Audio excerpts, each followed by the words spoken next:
city of Longmont. Our first agenda item is roll call. Chair Height, Is present. Commissioner Lang, Here. Commissioner Boone, Here. Commissioner Jordan, Here. Commissioner Wang, Here. Commissioner Earl, Here. Commissioner Arment. Here. Chair, you have a quorum.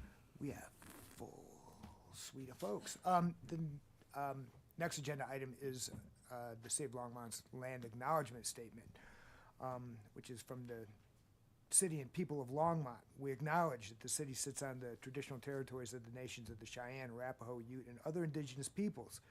We endeavor to honor the history and the living and spiritual connection of these first peoples with this land. We commit to face the injustices that happened when these lands were taken and to educate our communities, ourselves, and our children to ensure that these injustices never happen again. Our next agenda item is approval of the minutes from our last meeting, September 24th, 2025. Any comments or motions? Move to approve. Any seconds? There's a second. We should take a vote. Commissioner Lang, Aye. Commissioner Boone, Aye. Commissioner Jordan, Aye. Chair Height, Aye. Commissioner Wang, Aye. Commissioner Earl, Yes. Commissioner Arment. Aye. Chair, that passes unanimously 7-0. How about it? I jumped over an agenda item, which was our first opportunity to invite the public to come speak. If you want to come speak, you will be limited to 5 minutes. If there's anyone in the public who would like to come speak, come now. Seeing no one, I will close that agenda item and then move on to our public hearing phase of this meeting. The first agenda item on our public hearing roster is the Dogtopia conditional use site plan being presented to us by senior planner Kristen Cody. Ms. Cody, floor is yours. Good evening, Chairman Height and Commissioners.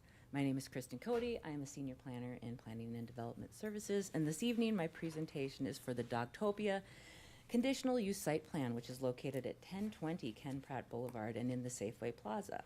This is a request to allow a dog daycare and indoor boarding facility in an existing vacant retail space.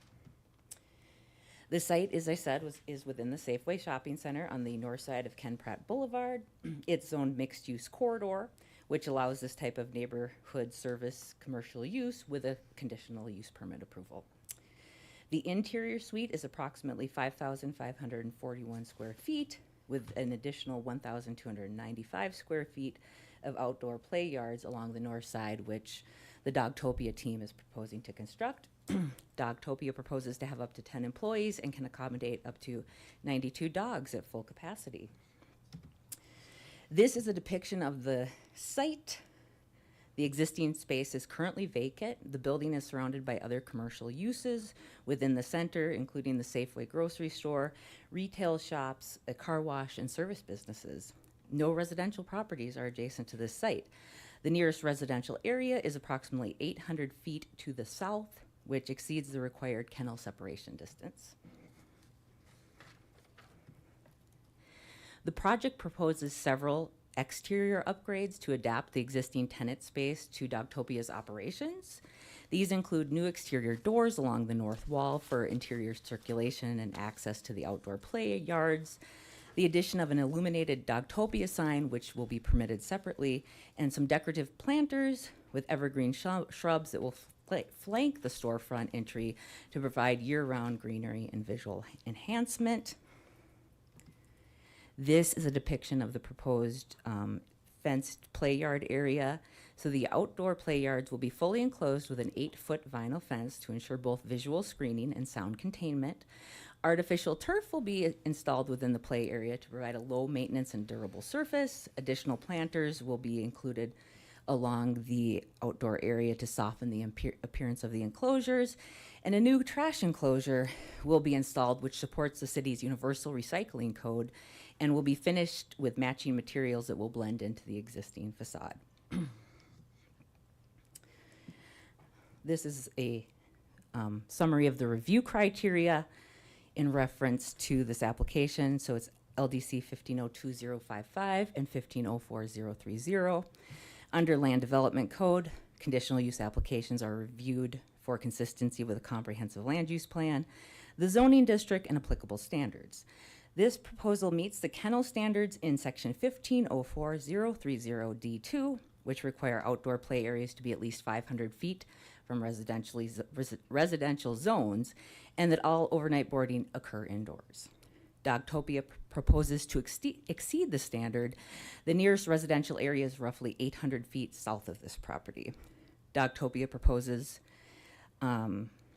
all boarding will occur indoors between 7 p.m. and 7 a.m., and the interior is fully enclosed to prevent off-site noise and odor impacts. The project also aligns with Envision Longmont Goals 1.2, 1.3, and 1.4, which promote reinvestment in existing corridors. The site is fully developed and is served by existing utilities. No expansions of paved area or utilities is needed. The surrounding land uses are all commercial or employment-based, and the design is compatible with the existing center. The proposal supports Envision Longmont Goal 1.3 by maintaining neighborhood character through compatible infill development. There is no anticipated adverse impacts to surrounding properties, utilities, or the environment. Again, the 800-foot separation from residential standards provides a buffer to the use. In addition, there are no riparian or natural areas on or near this site. The project will use existing access drives and sidewalks and will add a new bicycle rack for employees or customers. And these are small but meaningful upgrades that support the Envision Longmont Goal 4.1, which is in reference to developing a complete and connected transportation system. Public outreach has been completed as part of this application process. A neighborhood meeting was held, excuse me.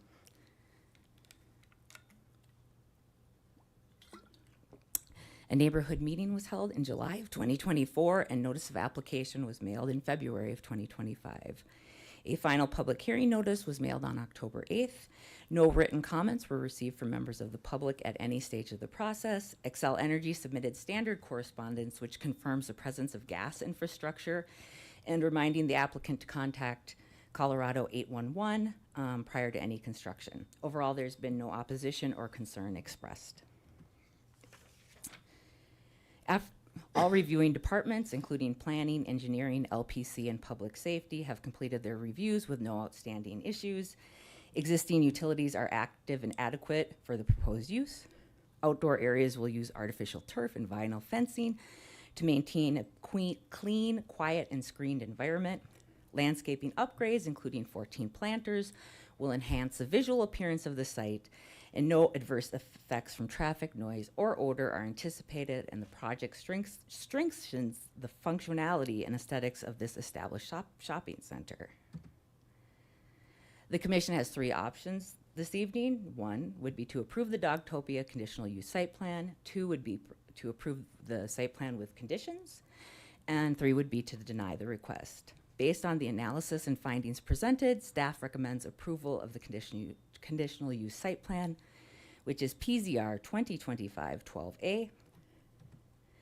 That concludes my presentation. The applicant has a presentation and a brief overview, and it will be available to answer questions, and I'm also available to answer questions. Thank you. I'm gonna go slightly out of order because I have a quick question. I can't hold myself back. Sure. What triggers conditional use review here? It's a requirement in the use standards for this particular application. The reasoning for the need for a conditional use site plan falls to really the setback from residential structures and residential zone districts. There are other components that talk about, existing sites, and when additional standards are needed, then that is a portion of code that would be in consideration for this permit, and that states it's like a 25% increase in total floor area, which would require them to do additional landscaping upgrades. But essentially, it's a conditional use permit because of the residential setback, because of the outdoor dog runs. Okay, thank you very much. You're welcome. Now we'll hear from the applicant. Sorry to go out of order for a minute.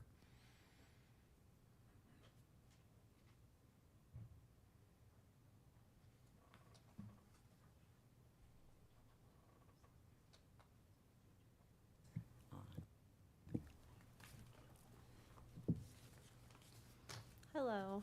Hi, my name is Ashley. I've been with Doctopia since 2019. I'm currently working with the Fort Collins and Lafayette Doctopia stores that are currently in Colorado.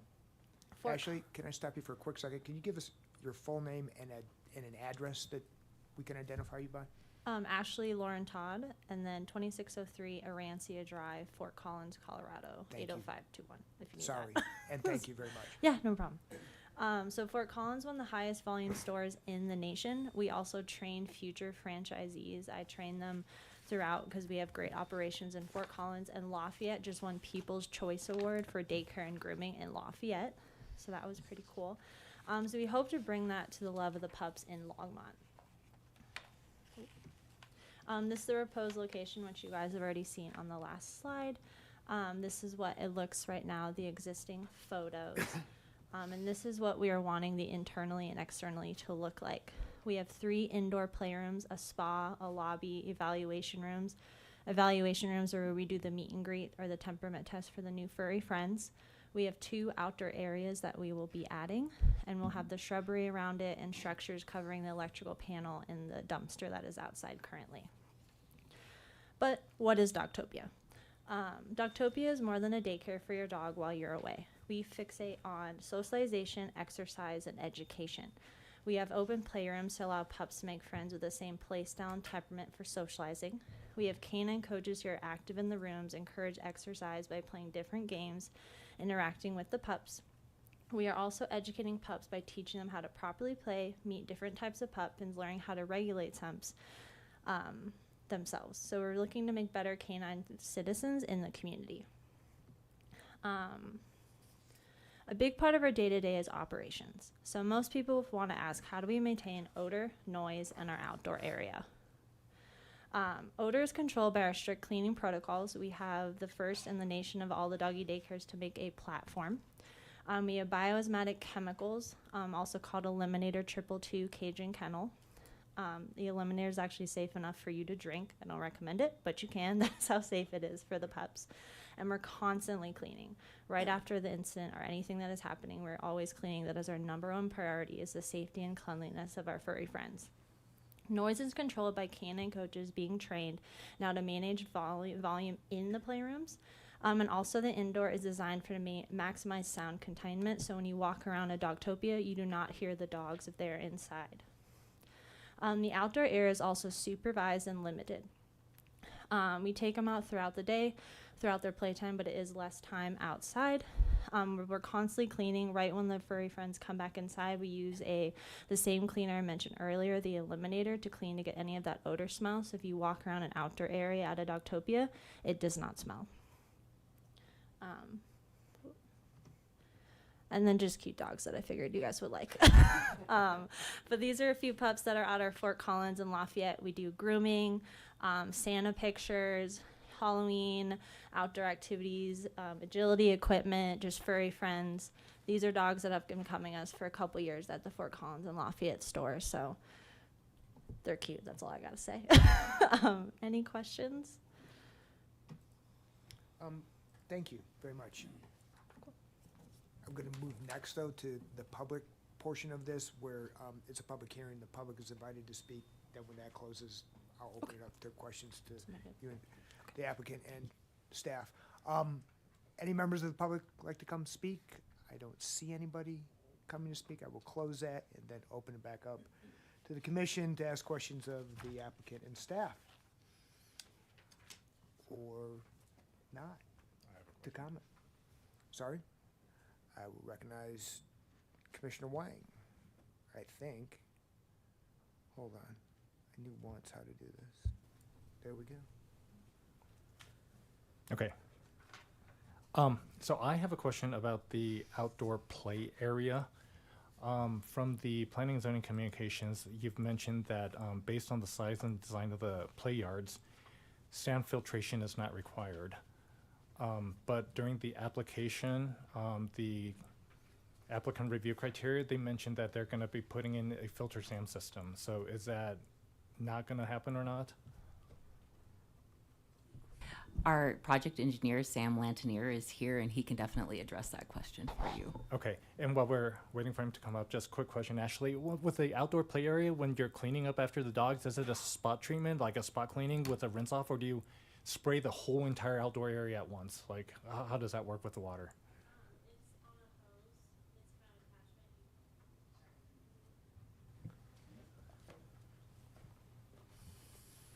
We attach it to a hose or like a pressure washer, and you attach it to an eliminator bottle that sprays it, and you walk it from one side to the other, fully back and forth. So you do the whole entire area, and not just spot treating? No, we spot clean right away, Right, just because and- you don't want to leave it for the furry friends to eat. And 'Cause then at the end, you do the whole entire area? yep, we do it Okay. 3 times a day. Thank you.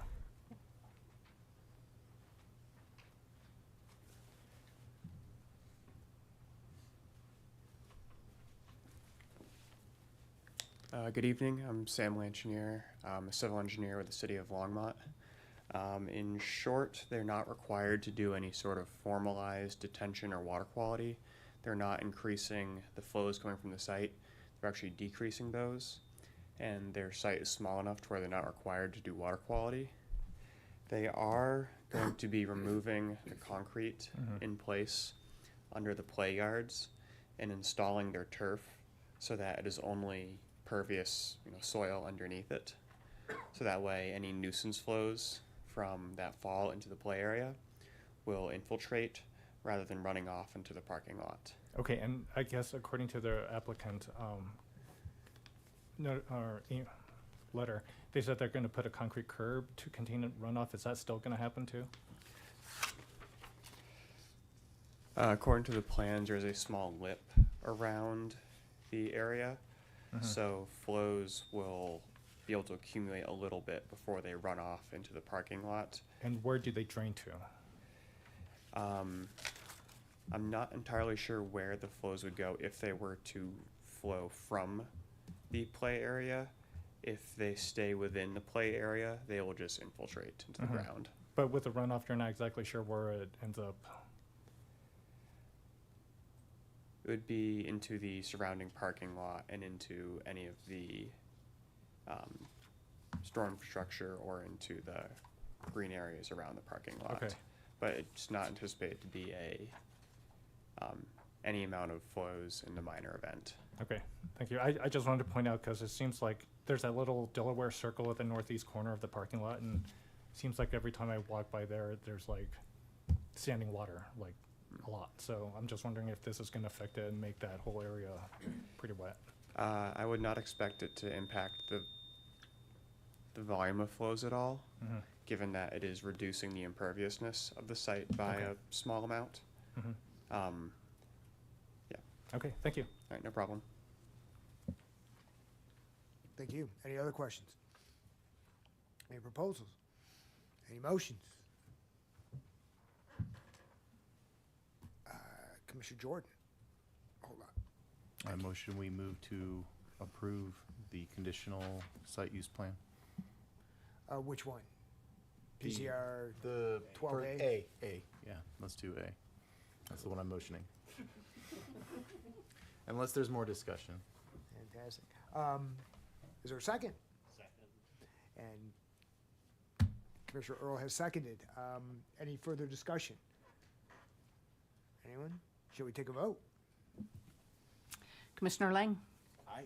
Commissioner Boone. Commissioner Jordan. Aye. Chair Height. Aye. Commissioner Wang. Aye. Commissioner Earl. Commissioner Arment. Chair, that motion passes unanimously 7-0. In world record time. 20 minutes, folks. Well done. Thank you.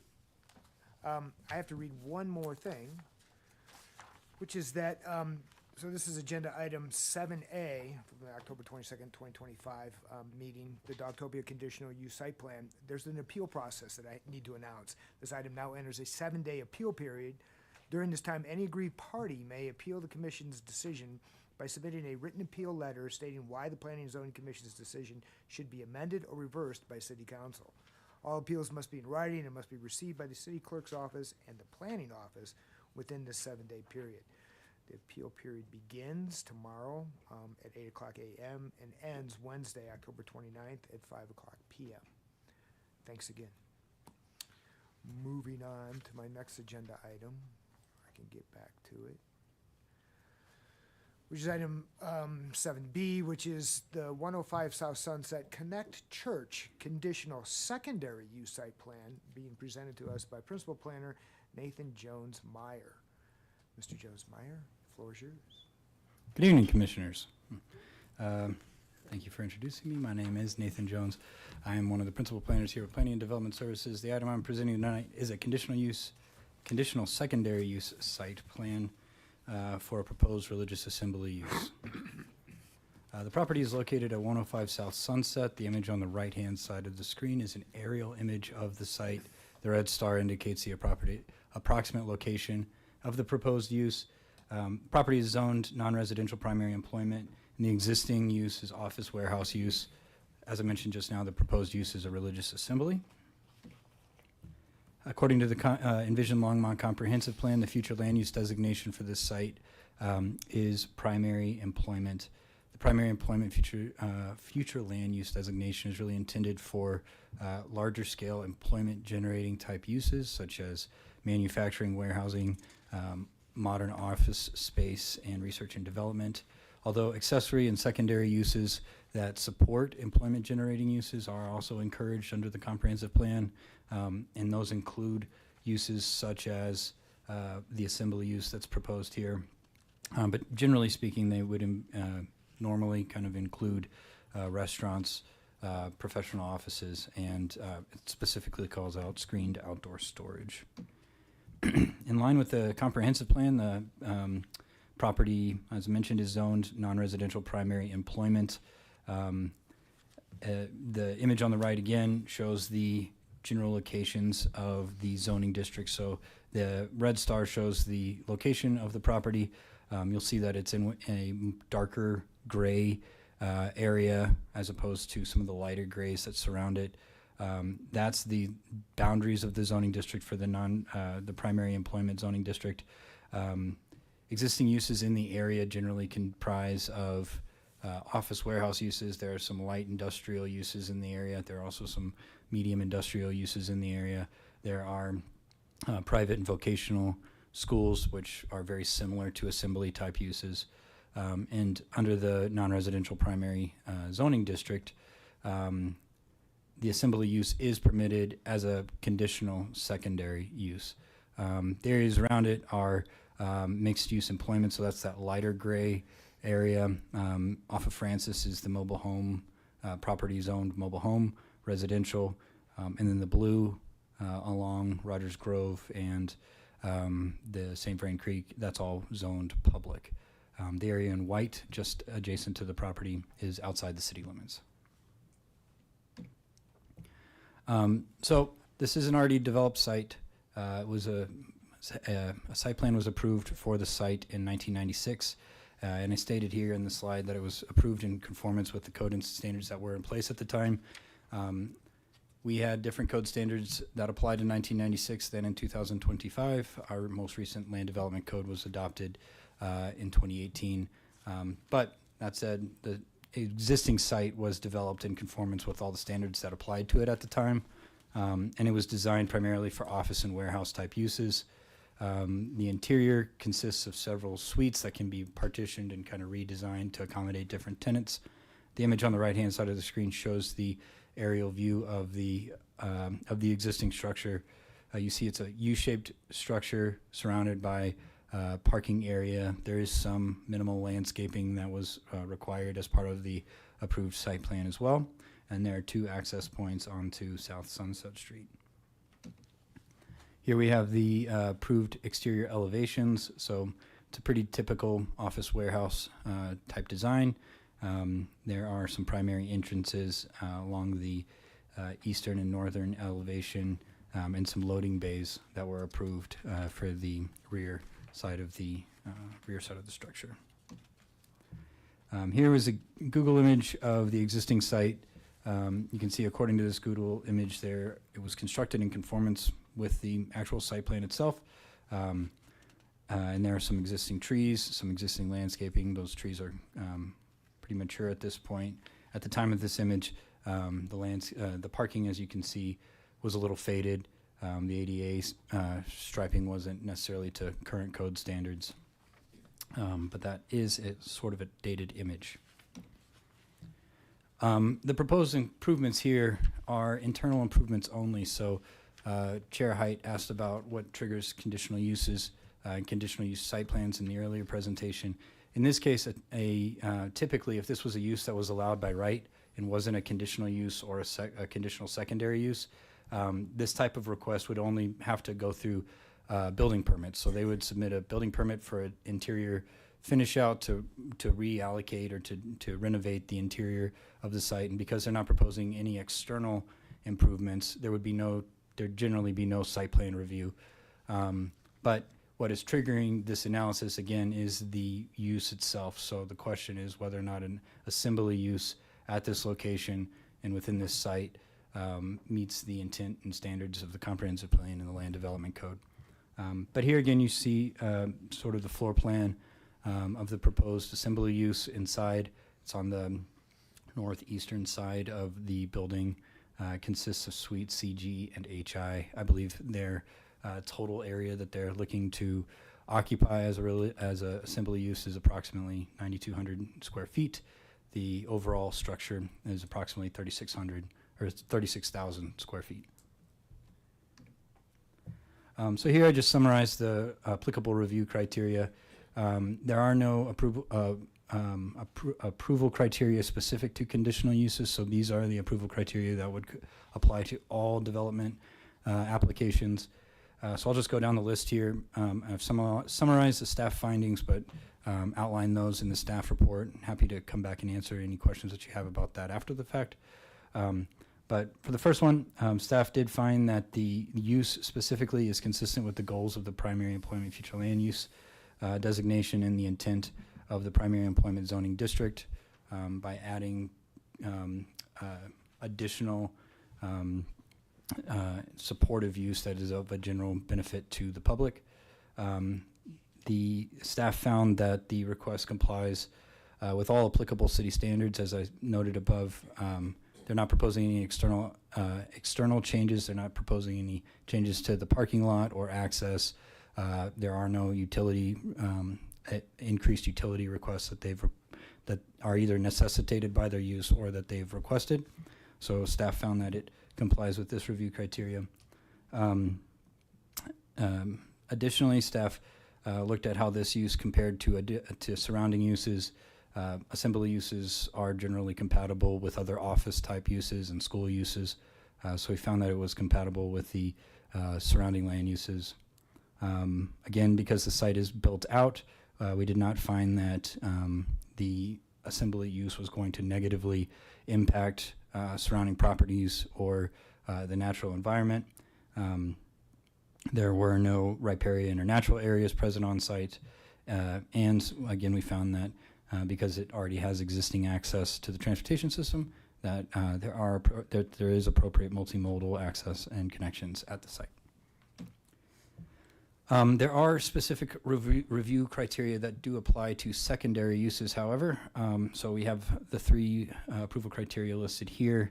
The first two are very similar to approval criteria that are referenced for all development applications.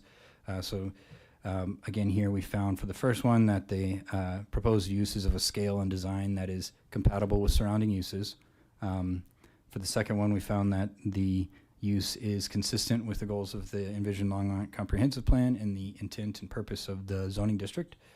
But then finally, this third bullet point that the secondary use as proposed will not substantially diminish the availability of land within the underlying zoning district for primary uses or reduce the availability of land for primary uses below a minimum level necessary to meet the intent of the district. So earlier this year, the planning director approved an administrative interpretation for what this approval criteria actually means. I included that approval criteria as part of the backup. Essentially, it established a two-part test for how we determine whether or not a secondary use has met a minimum level necessary to meet the intent of the zoning district. A zoning district, and I'll go over this a little bit in the next slide, I guess to summarize here, we did find that it ultimately met that criteria. So a zoning district is comprised of all contiguous properties that have the same zoning designation. So in this case, the boundaries of the NPE zoning district that were in that dark gray, that's the area of the zoning district that we count as the denominator. What we'll then do for the first part of the test is just take a very, very high level survey of all the different uses that we find on the property. And if there's one secondary or prohibited use, we count that as part of the numerator. So we take all of the different land area of all the parcels that have at least one secondary or prohibited use, and if that equals more than 50% of the land area in the overall district, then it fails the first test. However, we found that that doesn't always give the clearest idea of all the different uses that are there. Sometimes you'll have an inline building with multiple tenants, and maybe one of those tenants is a secondary use, but the rest of the rest of the tenants are permitted primary uses. So as part of the interpretation, we adopted a second test, and that is that basically opens up the opportunity for an applicant to provide additional survey data where they go through and kind of knock on doors and actually drive around, try to see if they can get rent rolls or any additional information to show that on a particular property, primary uses do actually take up the majority of area on that property. And so in this case, staff conducted the initial review. We found that it did fail the first test, but then the applicant provided additional information to show that that there were other more primary uses on a particular property, and they provided a list of different properties for us to review, and we're able to make the argument that those uses, that there were more primary uses than secondary uses on those properties. So after we conducted the second test, we found that the request did pass. The results of the test are shown here on the right-hand side of the screen. The areas in green are areas where there are primary uses take up the majority of uses. The pink or red or orange colors are the properties where there are secondary or prohibited uses that take up the majority, and the hatches are just areas where there are existing prohibited uses. So again, this is kind of an older industrial area. Some of these uses were established a very long time ago. So as long as those secondary or prohibited uses did not take up the majority of users on a property, we took it out of the that numerator number. So according to the analysis that we conducted, 62% of the area consisted of primary uses, and about 38% consisted of secondary uses. So staff made the finding that it met that third review criteria for secondary uses.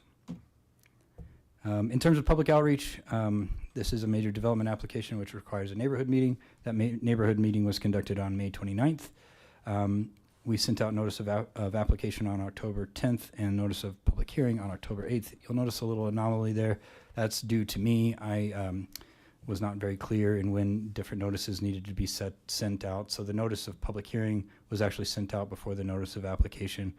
We did get all the signs and notices up, but the notice of public hearing was posted first. We haven't received any notice or any comments from the public at the time of neighborhood meeting or once we posted the signs for the public hearing. So in terms of some development considerations, the site is within the floodplain, and as part of the review process, the applicant was required to provide essentially a summary of the value of their improvements, and our floodplain administrator reviewed those against the value of the entire site to determine whether or not their proposal constituted what's called a substantial improvement. If the applicant proposes an improvement that is considered a substantial improvement, there are other development standards that could apply. So for example, they may have to, if it did trigger that substantial improvement requirement, they may have to flood-proof the existing structure, which means that they batten the hatches. There's a lot of things that kind of go into that. The other option is that they could raise the structure outside of the floodplain literally like raise up the building so that the flood, if in the event of a flood, the actual structure itself is outside of the floodway. But in either case, we did find that the value of the improvements did not trigger the substantial improvement requirement. However, a floodplain development, regardless of whether or not it triggers a substantial improvement, is still required prior to a building permit, so we noted that here. At the time that we did that staff did the review of the site plan, we did note that the parking lot had faded and that the existing ADA may not have been set to current standards. So we did flag that as a consideration. There's also no bicycle parking. So in the event that a new user came in, as would be standard for any new user, we would recommend that they add in and install City of Longmont inverted U bicycle racks. And then finally, there is existing landscaping on site. Some of it may be in good standing. Some of it may need to be repaired. So again, just as part of our general process, we would recommend that any tenants that move into the site take a look at the existing landscaping and repair it so that it's in conformance with the existing site plan. That brings us to our recommendations. So Planning and Zoning Commission has 3 options here: approve with conditions, or deny the request. Based on our analysis of the review criteria, city staff recommends approval with conditions. Those conditions are the development considerations that I just noted, and those conditions are, they can be found in PZR 2025-13B. That concludes the staff presentation. Our applicant has a presentation to go through as well. Thank you very much, applicant. We turn it over to you. Thank you, Commissioners. Austin Kane with Wall Kane Consulting, 1580 Lincoln Street, Denver, Colorado, on behalf of the applicant. Okay, I think Nathan did a pretty good job kind of laying out what our goals were. We're really excited about this because next year Connection Church celebrates its 5th anniversary in Longmont. Pastor Hickson's here with me tonight, and he and his wife founded the church in 2021, and this is the next step in its evolution. But because we're able to adaptively reuse an existing structure, this is just another step in the evolution of the building too, and we feel like we're going to be able to use this without creating great disruption to our neighbors, and also preserving the right for this building to go back to an office or a warehouse use someday. As we talked about, the 105 South Sunset is currently a non-residential primary employment zone district. This is assembly use is a conditional secondary allowed use, and that's what we're seeking this evening. As we mentioned, we really are not touching the outside of the building other than per some of Nathan's comments, just making sure that our landscaping is up to snuff and that everything is healthy and alive and congruous with the site plan that was approved originally for the building. We did do an estimated utility study and found that our use is pretty light, and all of the existing utility capabilities in place are well beyond adequate for our uses. I think the thing that's kind of neat about this is, from a use standpoint, is that we really only have 2 services on Sundays, and that's really when folks are coming to and from the site. We have a cross-parking agreement with 117 South Sunset, which is the building next door. So the 2 curb cuts that Nathan alluded to do indeed serve 105 South Sunset, but there are 2 additional curb cuts should there need to be any extra capacity. And given that the surrounding uses are mostly office and warehouse and used kind of on a 9-to-5 weekday basis, we really don't feel like we're adding too much traffic and accessibility issues along Sunset there. Nathan talked a little bit about the review criteria, but again, we really are excited to adaptively reuse this building and do so in such a way that we're going to be a seamless fit and hopefully a good neighbor in the community. I think that the work that Connection Church does is so valuable, and to be able to do that here and to allow them to continue to grow their congregation would be a great honor. So thank you very much for your consideration this evening. And we're happy to answer any questions you may have. Thank you. Nathan, you raised an issue that I think we need to address off the top, which is notice. Sure. That you did them backwards. I don't know if that has any significance to the timelines that we need to make sure that we adhere to before a matter comes before us. Jeremy, I'm going to ask you to opine regarding the notice of hearing going out before the notice of application. Does it matter? Are there deadlines respecting one or the other, that one has to precede the other? Good evening, Chair Height, members of the Commission. Jeremy Terrell, Assistant City Attorney. There are deadlines for sending the notices, but they're all minimum deadlines, so it's X number of days before the hearing or X number of days after the application. So, them going out early is not a concern from my perspective. Okay. I just want to, and we can confirm that we're early. Yes. Okay. Thank you very much. I think that issue now has been put to bed. Next question, Jeremy, is the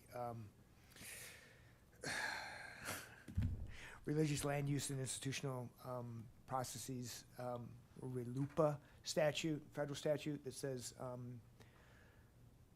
in a nutshell, zoning applications cannot make religious assembly facilities any more difficult to be put together. Does that apply? How does it apply, if at all, with respect to our ruling on this as a secondary or as a conditional secondary use?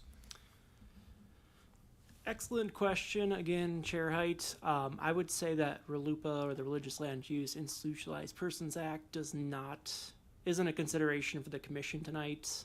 Assembly uses are allowed in all zone districts, either as a primary or conditional secondary use. So I think that meets the zoning requirements of RLUIPA.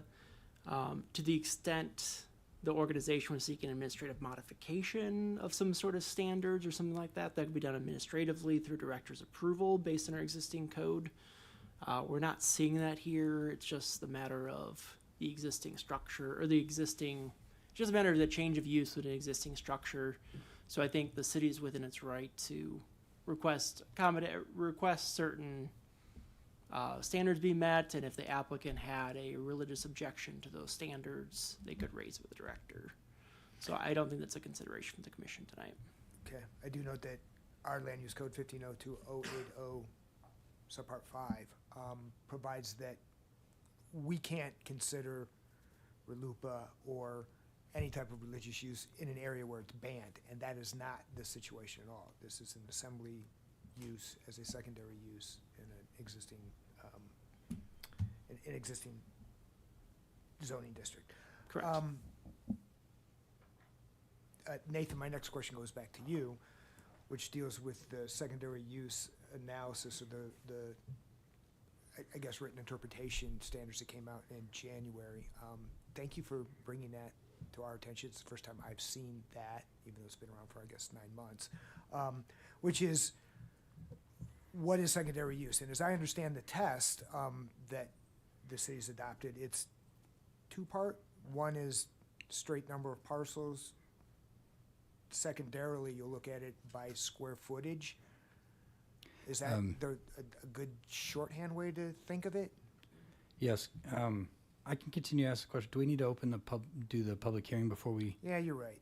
I'm do sorry. too many questions? Thank you. I just wanted to make sure that we're following procedure.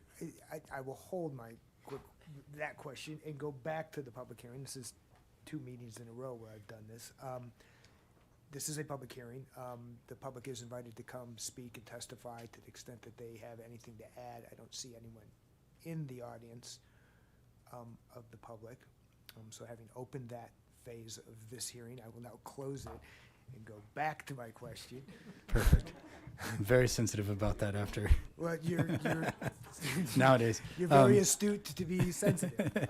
Yeah, so to answer your question, so secondary uses have been a part of the Land Development Code since the Land Development Code was adopted in 2018. For a very long time, we had just a general standard, which is Test A, where because it's not clearly defined in the code, we would just take a look at as I described earlier, we would take a quick survey. So basically, we would get on some internet search browser to just look at, like Google Maps, for example, take a look at all the businesses that exist on a parcel, and then try to make a determination about the substance of that use. So sometimes it would be very clear cut whether or not prohibited or secondary uses took up the majority. But then in other cases, again, in situations like this, as I noted with my example, there are quite a few buildings in this zoning district that have a lot of different types of users. And then if only one of those users was a secondary or prohibited use, we felt like that wasn't necessarily representative of the intent of the code. The intent of the code here is to ensure that primary uses do take up the majority, like the zoning district is actually operating the way it's intended. So in this case, it's zone primary employment.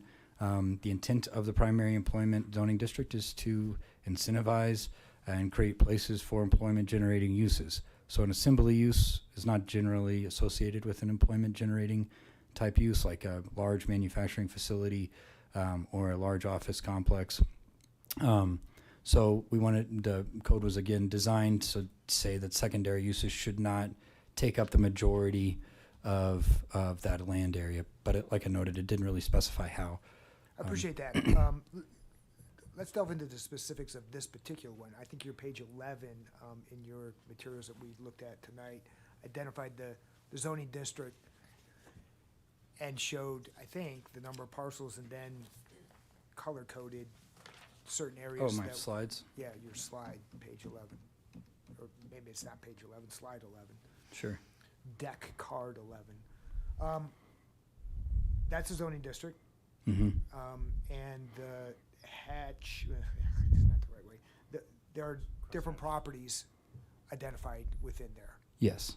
60, or I don't know how many are in there. Yes.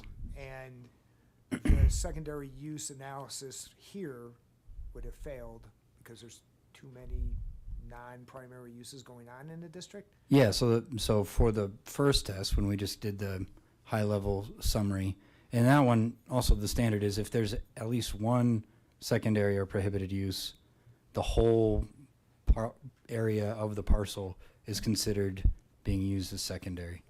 So again, that's really just because, some of these take a lot of time and to go through and actually do a full survey of everything. And in some cases, like I mentioned earlier, it is much more cut and dry than something like this.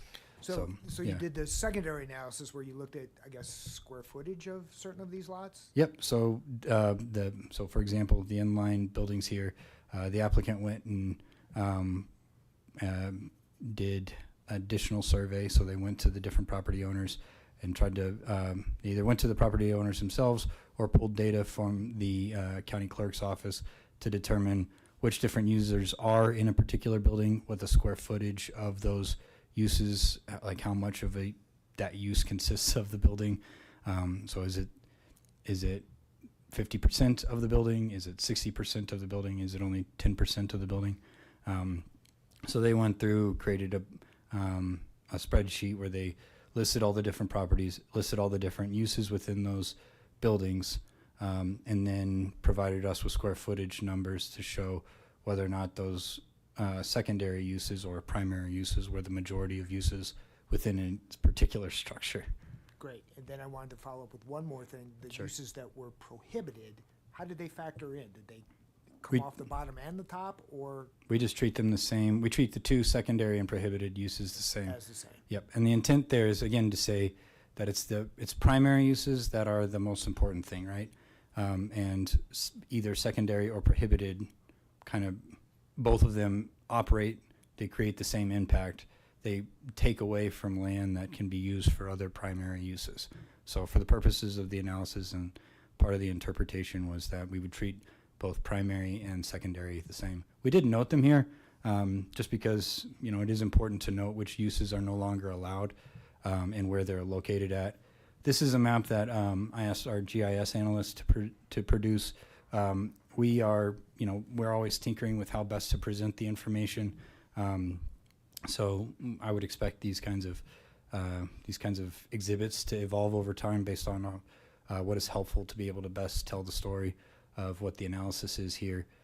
So I apologize if it's a little confusing with the hatches and the different colors. No, it's definitely open to interesting, it's feedback. probative, it's insightful, it's informative, to keep beating this horse. Mhm. The parcel south of Boston, west, that abuts, I guess, the unincorporated fairgrounds. Mhm. That green parcel with the crosshatch in a portion of it, what is that portion of it? Is that a different lot inside the big green corner, or? Do you mean like that little narrow piece that's right along the right of way? There's a large green area that's bounded by orange to the north, but it's south Let me of see. Boston Avenue. Oh, I forgot. Yes, there we go. Okay, this thing? That. Yep. Is that a different lot? Yes. So I believe Okay. this is a lot right here. So, yeah, this is a lot here. This is a lot. Okay. I believe this might be a different lot. It's part of the same one. This is all the same. Yeah. So, Look at somebody on the county assessor's office site. Point out, if you can, a lot where you looked at the square footage that was different. Like, well, I believe that would have been. or, I mean, was you used a percentage of the, this was only 20% secondary use or prohibited use. And if you can't do that, it's okay. I can't. I can I get just. off the horse. It's all right. Again, this is a little bit of a. We're trying to figure out the best way. We have the interpretation. We're trying to figure out the best way to present it to y'all. So I think that. I mean, I'd have to go back and look at the spreadsheets that they provided us with. I think, one of the best probably example is this parcel that's just located to the south of our subject site. So initially, because it's hatched, we would have thrown that into the numerator, so that would have counted against the total secondary uses, right? But so here we have it noted as both green and hatched. There is a condition, or there is a prohibited use. So just to note, all four of those parcels, all four of those rectangular parcels, the two at the top are the two where the existing structure that we're looking at today is located. That the parcel splits the building in half, so the top half of the U is on one, bottom half of the U is on the other. The same exact building and design is on those two parcels to the south. So if I can go back to the aerial image at the top here, so you can see here, this is one parcel, this is another parcel, this is another, and then I believe this is the one where we had initially identified a prohibited use there. And then they were able to show, well, if you look at the square footage of all the different users that are within there, their prohibited use is not the majority of the other primary uses that exist in there. So, Okay, now going back to this building in particular. Yes. I think you'd identified that the secondary use, the church, is 9,200 square feet of a 36,000 square foot building, so maybe a quarter. yeah, 25%. Right. What are the other uses in that building? Are they primary uses, or are they also secondary uses? So again, we found that so that parcel's already in the secondary use category. So adding additional secondary uses to a parcel that already has already consists of a majority of secondary uses. One, it wouldn't based off of our interpretation, it wouldn't further negatively affect the use. It's maybe at a high level policy perspective, good to have all of your secondary uses within this on the same parcel, so that they are kind of in one area and not taking up the majority of the zoning district.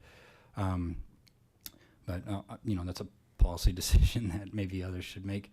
But yeah, this parcel where this subject site, where this use is proposed to go, is already considered a secondary use parcel that went into the numerator to count against the total. Okay. I'm going to shift gears altogether Sure. and address the floodplain issue. Yes. You indicated that the analysis was based upon the valuation of the property, I guess. Maybe I'm misunderstanding or misquoting what it is that you said. Or the value of the improvements, did not trigger floodplain analysis, which you explained would possibly require raising the entire improvements out of the floodplain. How is that done? What are you looking at? Do you want to answer? Yeah. Great. I'll have an engineer answer that question.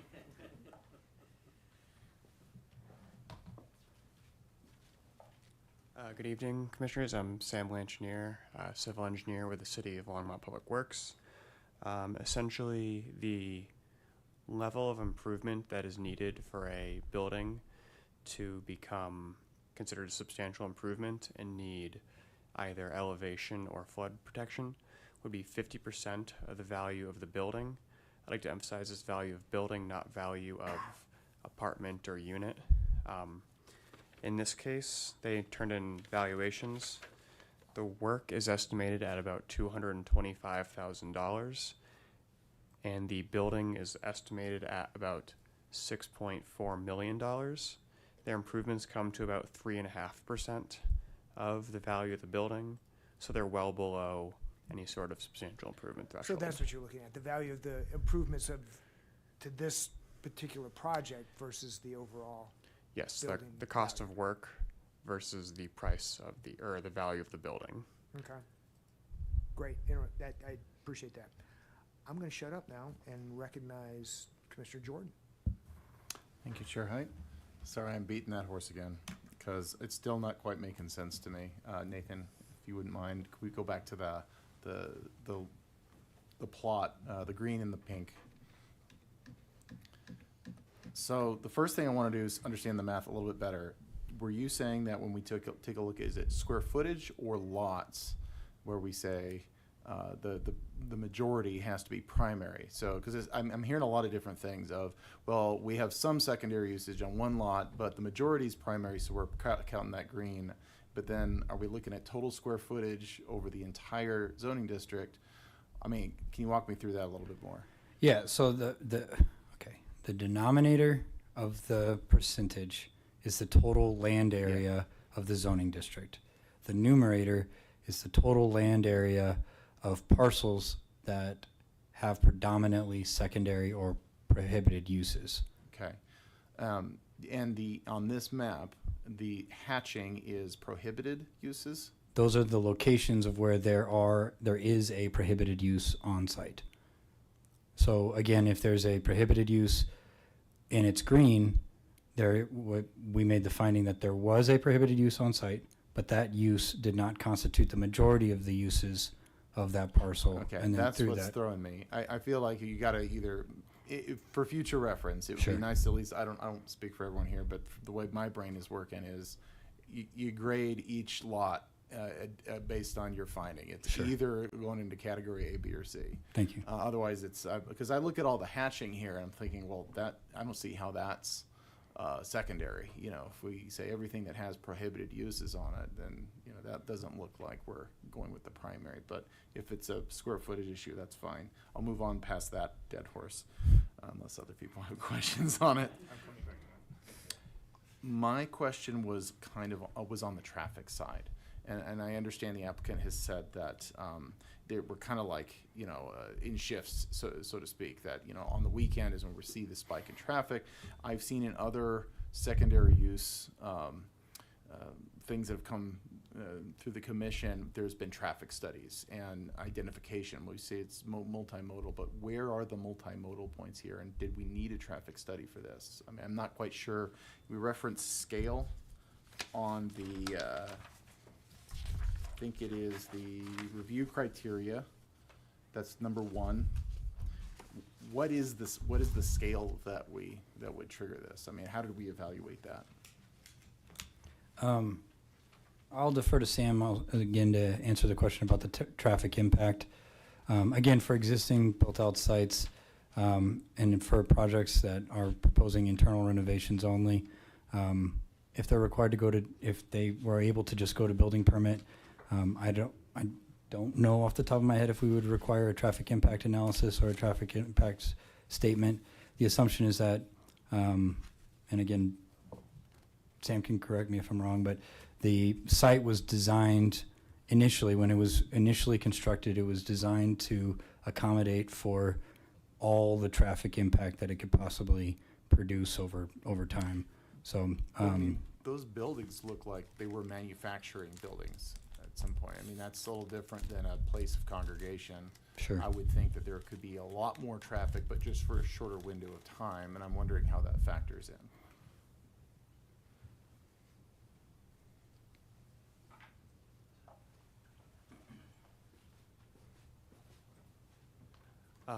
So we do not have a traffic memo or traffic study with this application.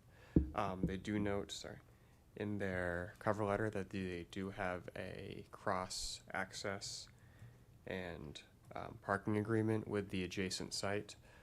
So they will have places for those cars to go. I do not believe the capacity of roads, capacity of those intersections was looked at with this application. I mean, I know we have a light at Sunset in Boston. How does this satisfy the multimodal criteria? What are the other multimodal types around here? So full disclosure, I was not the reviewer on this project. I am covering for this project.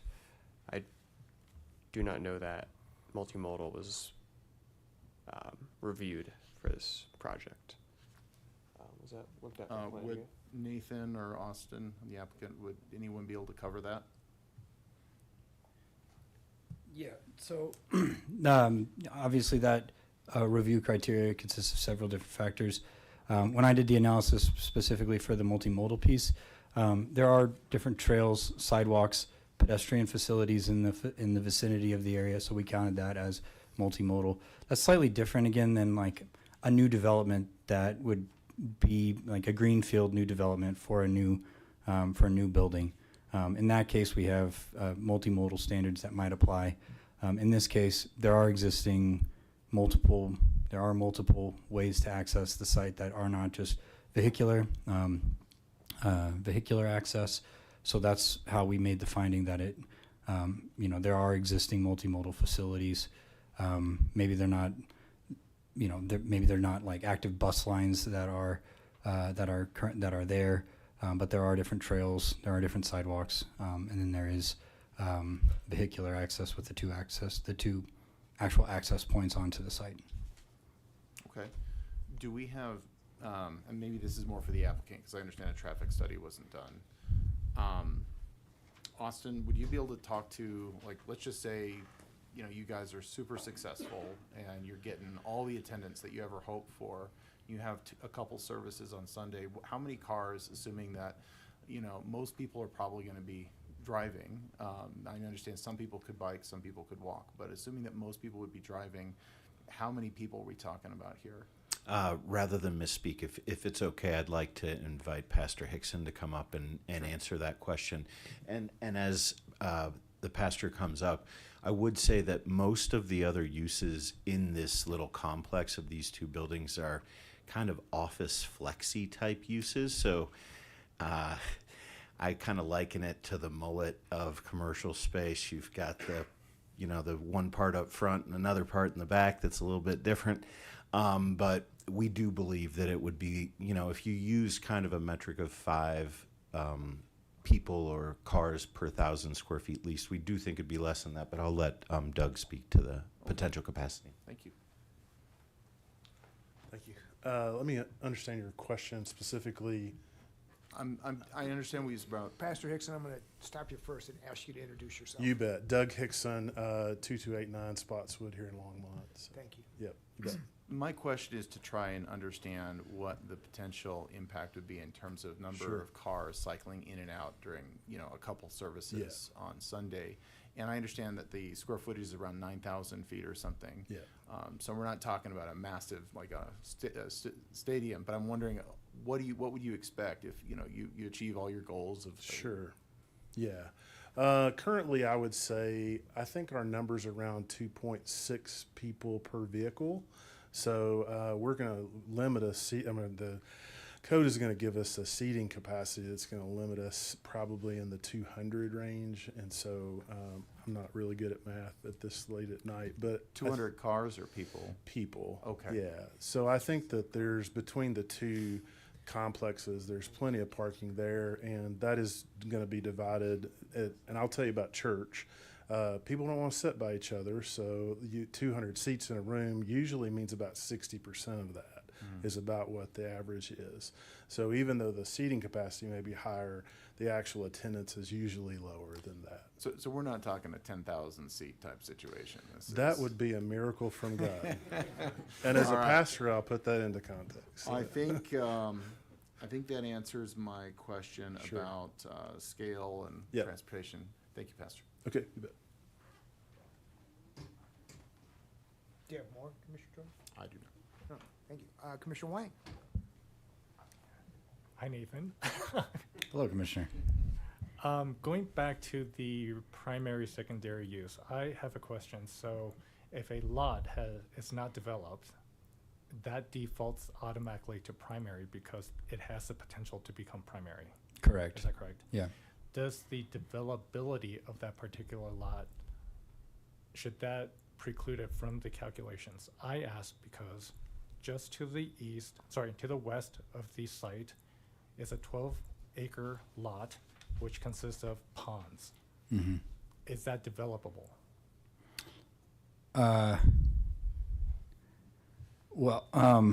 Is it developable is a very broad question.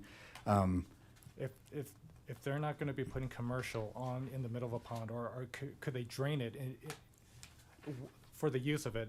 In theory, could the owner of that drain the pond and put up a office building there?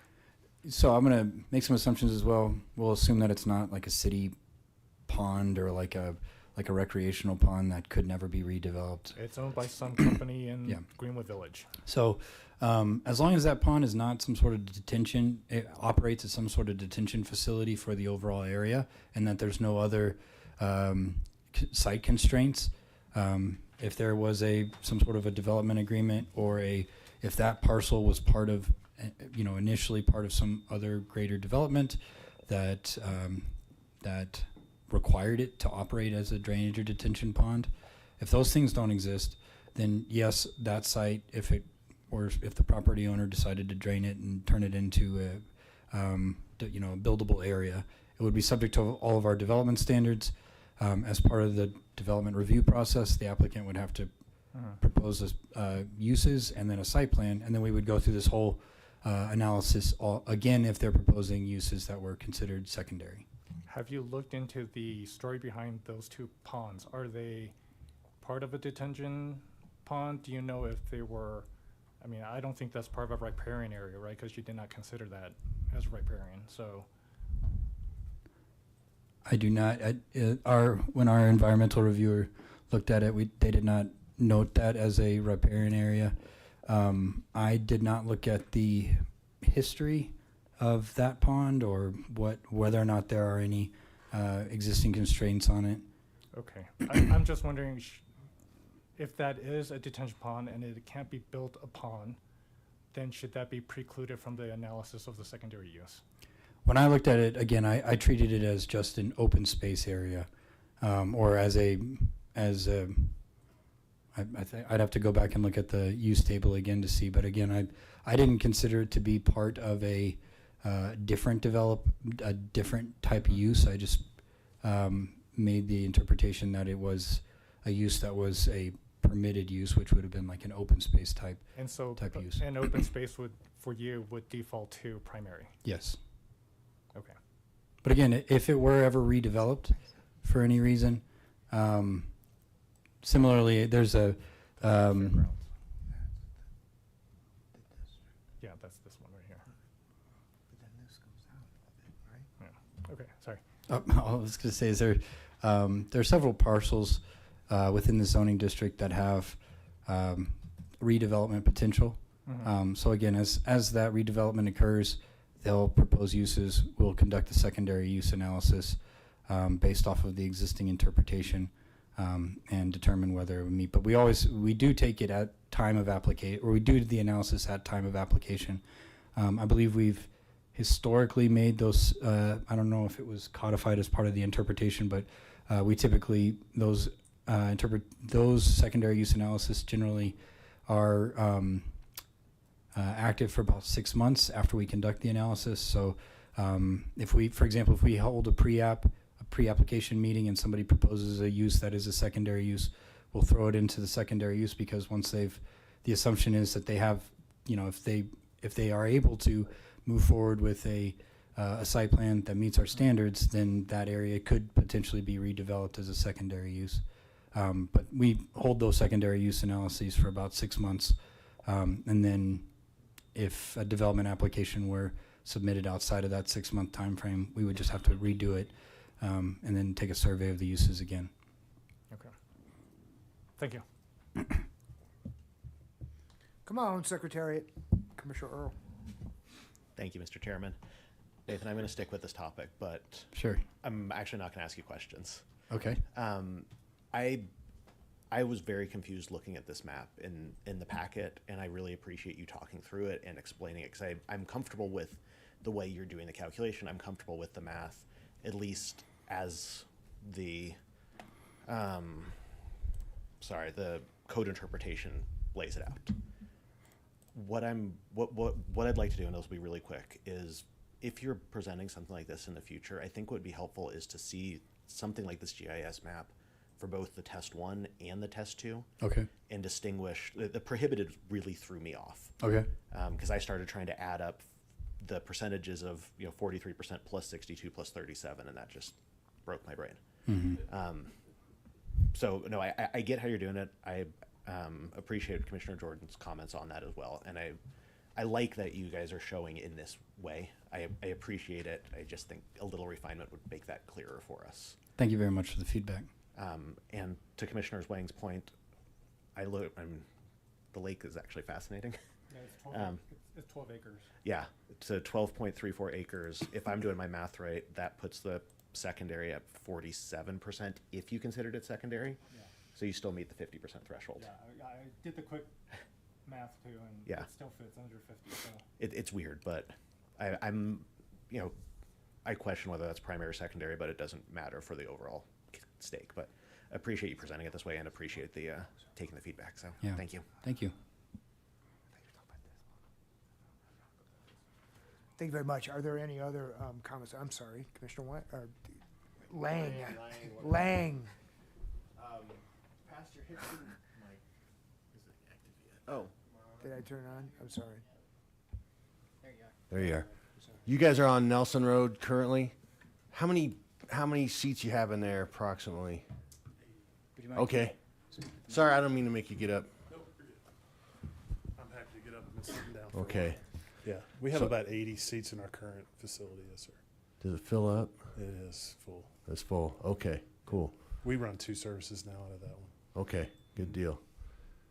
I mean, I live pretty close to this area, and I think, the fact that it offsets in terms of schedule with Tran and Airborne and Woodley and the school running Monday through Friday, that is a busy, busy stretch of road. But I think on Sundays, there's hardly anything going on over there. So I'm not concerned at all about adverse traffic conditions. So thanks. Thank you. Yes, sir. I'm so sorry. Now I'm going to recognize Commissioner Arment. Hey, not sure who I would ask this to, but I guess just for my own reference, it was previously mentioned that this site is already considered secondary use. What other uses are currently on the site? Again, I apologize. I don't have that answer readily available. I think there may have been some, like a contractor shop, I believe, is something that is considered a secondary use. Okay. So if it was, again, if anything like that was in there, and the majority of those uses took up, as we've already noted. Yeah. So I think it was something like, it was some type of light industrial or contractor shop type use that was considered a secondary use. And that took up more than half of this building currently? Yeah, Or- more than that portion of the building. Okay, that makes sense then. Then this would not change that. Okay, thank you.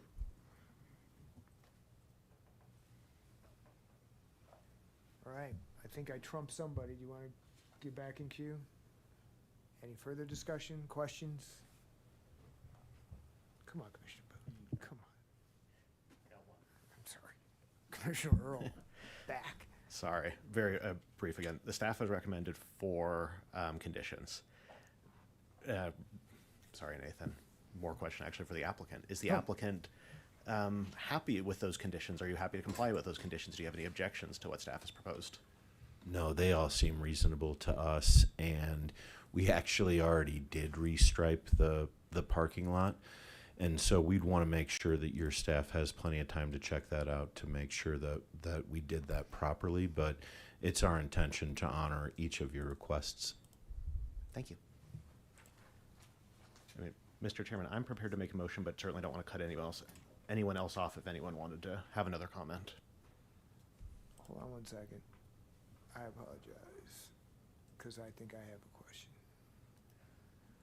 Which gets back to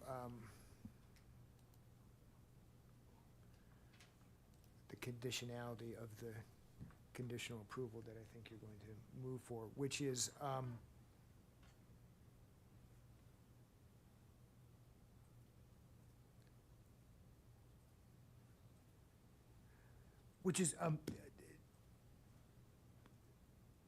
Planner Jones, the landscape improvement, is there specificity enough in that the applicant knows what we want them to do, to go back to the original site plan approval?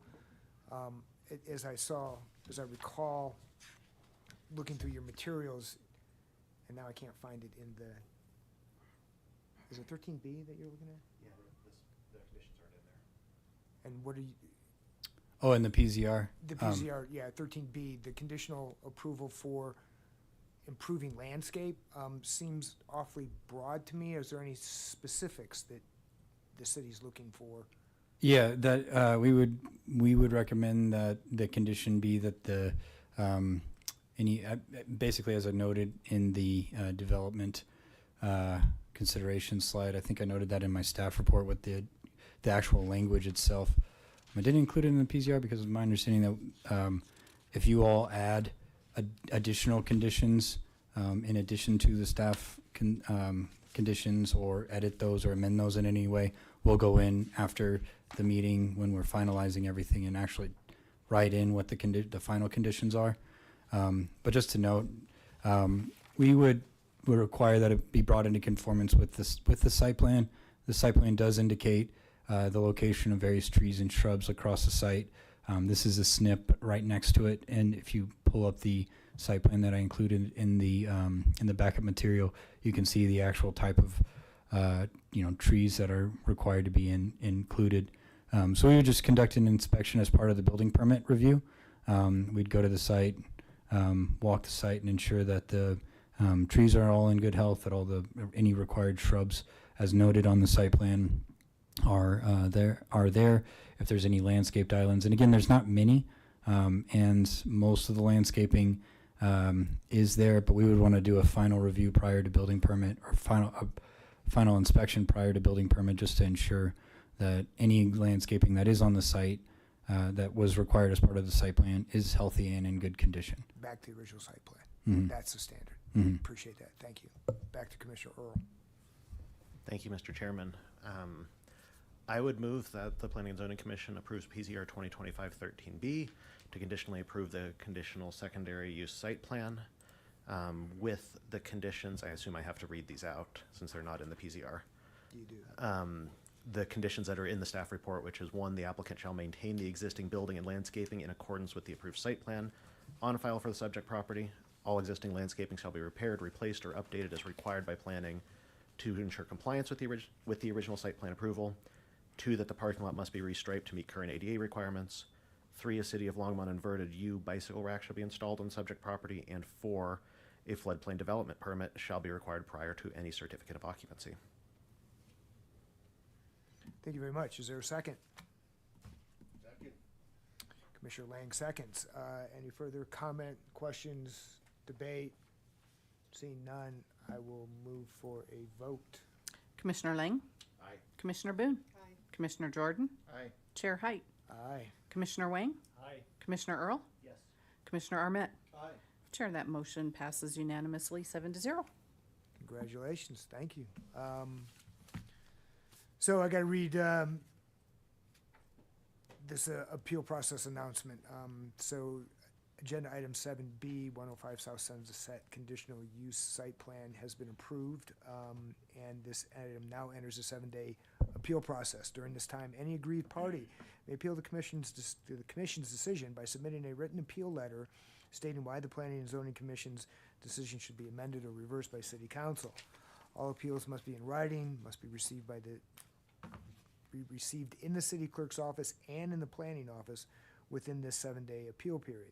The appeal period begins tomorrow, Thursday, October 23rd at 8 a.m. and ends Wednesday, October 29th at 5 p.m. Thank you, applicant. Thank you, staff. Congratulations. Moving on to agenda item 8, final call for public to be heard. Seeing no one of the public in the attendance, I will close that. Move on to item number 9, which is, are there matters from the commission to be shared inter se? Seeing none, I will then move and open and close kind of simultaneously, whether or not there are items from City Council Representative Aaron Rodriguez, who is not present. And on to item 11, are there items from Planning Director Penland? Good evening, Chair, members of the Commission. 2 items. One, we'd like to have a discussion about recruitment and recruitment timeline. Potentially get your input on the who as well as when. Just to walk through. Jane, do they have a copy of this? Yes. I won't be redundant then. You can read. We need to establish some dates and persons who will fill that role so that we, of course, meet the recommendation memo deadline as outlined in that timetable.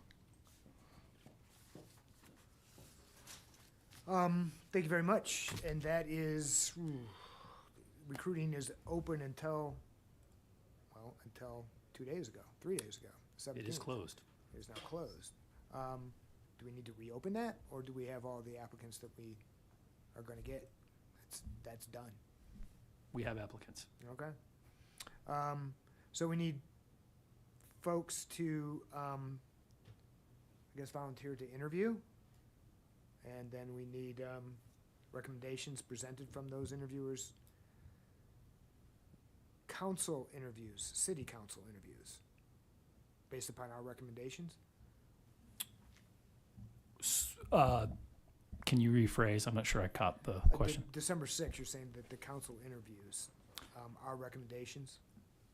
So we'll just need to ensure that we have the recommendations in time to make those the November 21st deadline to the clerk. So in other words, we'll need to have interviews prior to that in time to land on the November meeting so that the commission can ultimately decide and make the recommendation. Okay. So there are applications now. Yesterday and today, applicants are being scheduled for interviews by the first round of interviewers, and we need to solicit 1 or 2 people from our commission to participate as commissioners, or correct, as interviewers. Anybody interested? Don't be bashful. 8? If that changes anybody's mind, I can lie and say it's less.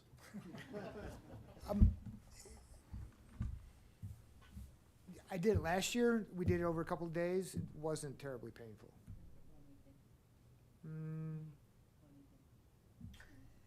I recall because I was sick the entire time. You were in a mask. I thought it was 2. Anyhow, I misspeak. I'll volunteer if somebody else wants to do it too. I don't want to do it alone. And we wouldn't make you do it alone? So, are the interviews held in the evening? That's what we've done in the And do you past. know what day of the week?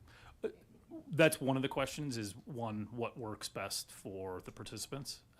We can be fairly flexible. Obviously, we want to avoid other conflicting council meetings, et cetera. Typically, I think we've held them either on a Wednesday if there isn't a commission meeting, or last year was it a Thursday? When, yeah. And you think with that many people, it's gonna be 2 evenings? I think we can probably get through in one. I think we did 7, all in one evening, starting at 6. Typically 15, 20 minutes. They're fairly quick interviews. They are quick.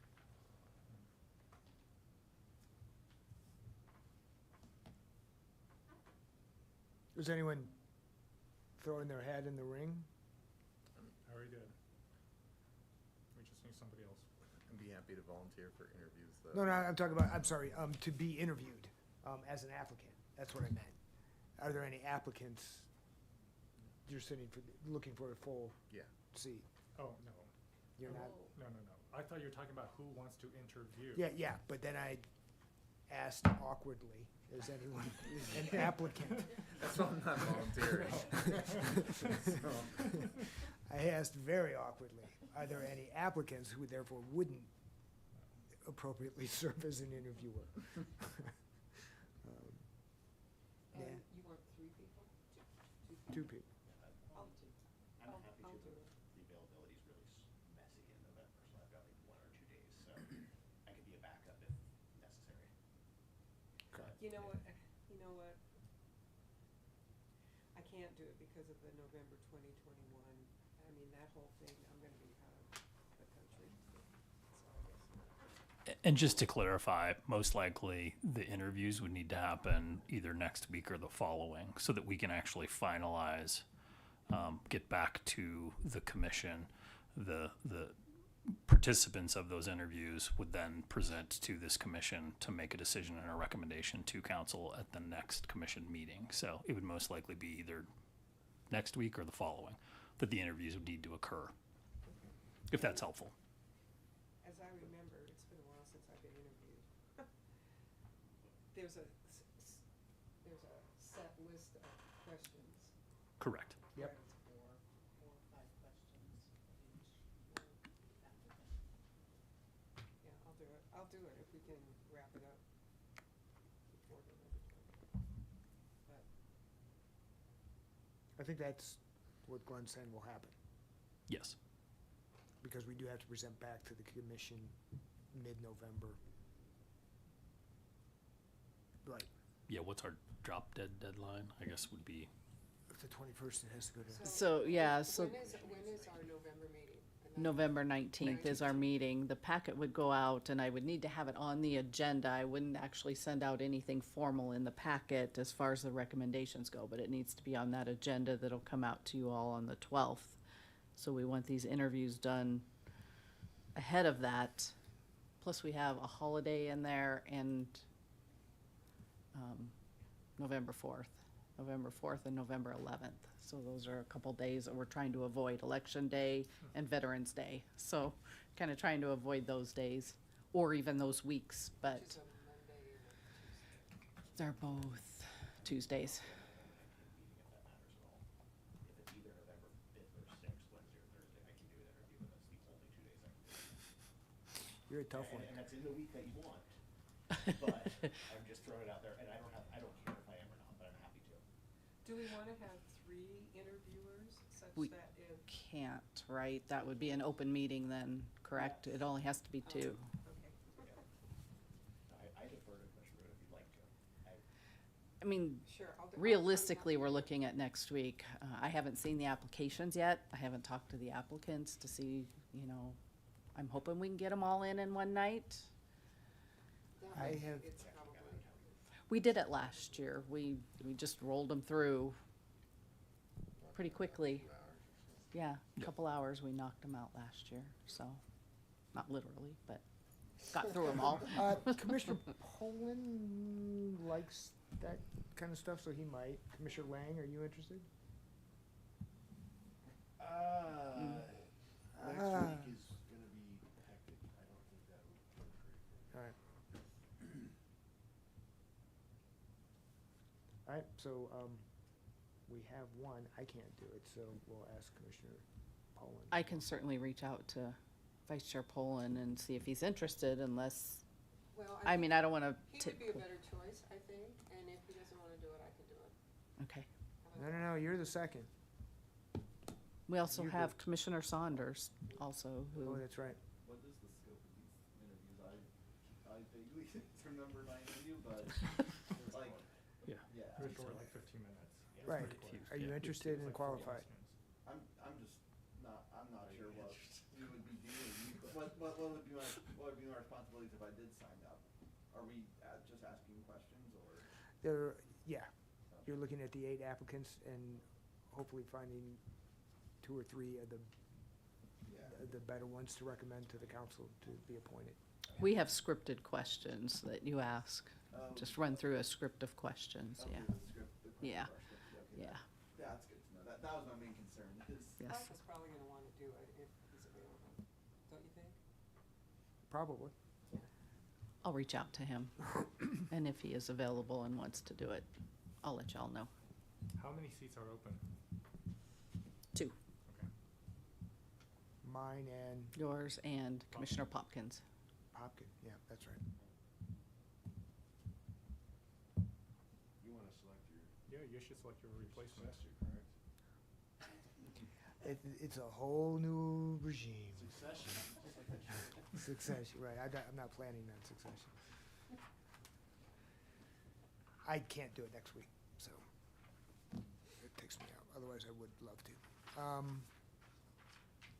Anything more, Director Penna?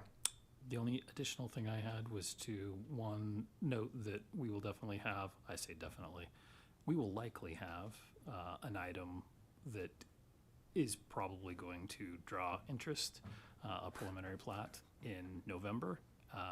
We would strongly recommend that if the commission can start early, that we start early for the November meeting. And then it looks like we will have at least one item for the December meeting as well. So if there's- 11/19. Correct. So a 6 a.m. 6 start. Gonna go real long. Not quite that early. 6 p.m. Okay. Yes. I'm good with words too. All right. So we're all on notice.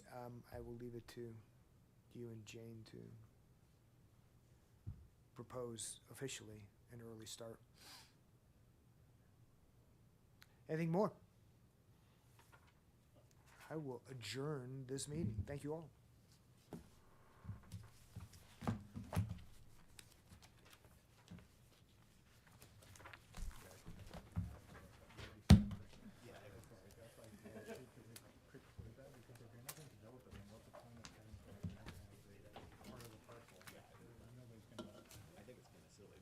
I did not realize, I thought you were looking at this pond over there. These two